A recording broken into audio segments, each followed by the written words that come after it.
I really wasn't looking forward to making this video, however, it has been popping up on my eBay page way too much and honestly has been triggering me. And I think it's finally time to show you what is exactly triggering me. Now, these two listings by no means are actual predatory scams, but they are a reminder of the type of things people will do to recreate items to get a quick buck out of people who aren't really thinking sometimes, along with the people with exorbitant amounts of copium. First, let's look at this listing for what appears to be a boxed trike. Now, for starters, this figure never came in the box, just FYI. There is no existing version of this in the box, and most likely this figure never had a box to begin with. I think it made it too little into production to even have that considered, unlike other prototypes in the Jurassic Park toy line, just to be clear. But I'm gonna cut straight to the point and show you why this technically is not a scam of any shape or form. And this is created by a Instagram account called, let me see if I'm pronouncing this right, Siret Tech. And Siret Tech is, from what I've seen, an Instagram account that produces remakes of figures. Jurassic Park, Predator, and some other IPs. And they do a pretty decent job recreating a lot of these figures.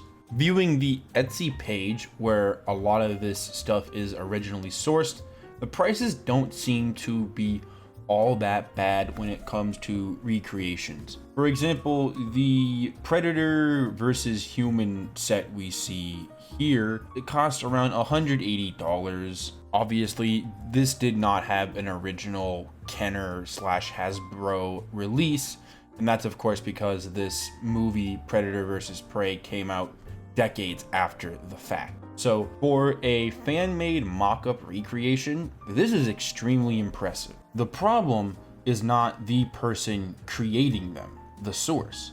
The problem are the people who buy them and resell them and rely on someone not realizing it is a fake and mindlessly purchasing something they have no idea what it truly is. Looking at this next listing, I don't believe this purchase was actually someone who didn't know it was a fake, but someone who knew it was a fake, which would make this a copium purchase, as I would call it. I am really against the idea of copium purchases for a few reasons. One, you're, in this case, paying a real premium for not the real deal.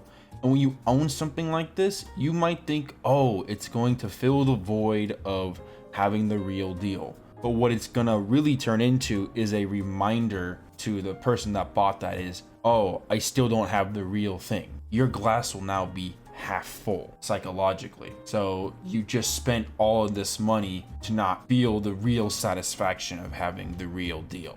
Now, obviously, the real deal is unrealistic for 99.9% of collectors, myself included. But if I had $1,200 to spend on a collectible, the last thing it would be is a fake of something. At $1,200, you can get some incredible items for a price like that, especially in the VHS world and even the toy world. There are some super rare, not one of a kind potentially, but very high quality prototypes that definitely are more unique, more interesting, and best of all, the real fucking deal. It's just, you know, again, and in terms of resale value, if that's something you want to look into, then purchases like this are horrible because you are basically buying into the hype of basically a bootleg. Now, again, there is a big market for rare vintage bootlegs, believe it or not, but it's for very specific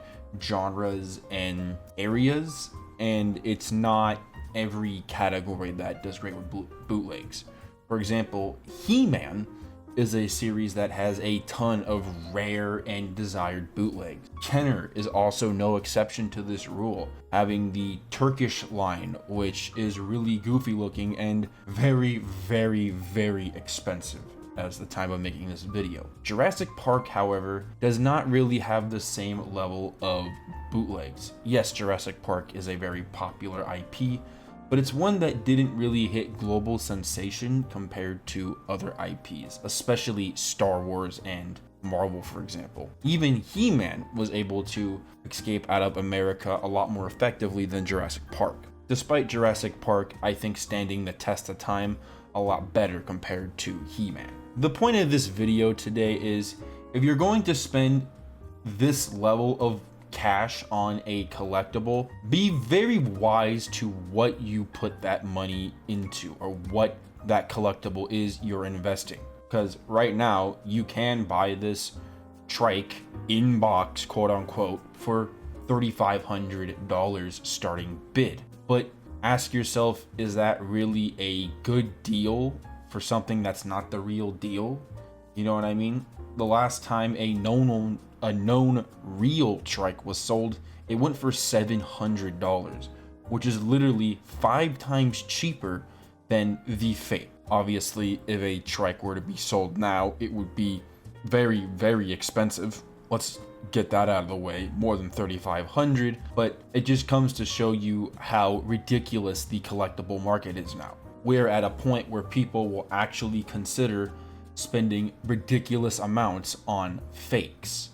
The fact that we're in this world, people are so desperate to have something similar to the real thing, if not the real thing, is definitely kind of sad. And you know, I love collecting, but you know, the more I make money selling collectibles, the more I also realize how sad it has evolved into. You know, it's all about, you look at something now and what do you see? The figure for what it is, or dollar signs? So, you know, it's your money at the end of the day. But just remember, you know, if you're spending big bucks on collectibles, be smart about it, and you can get way more out of your money if you do your research and are calculated. Trust me, I am speaking from experience, from getting clowned numerous times throughout the course of my collecting career. Thanks for watching.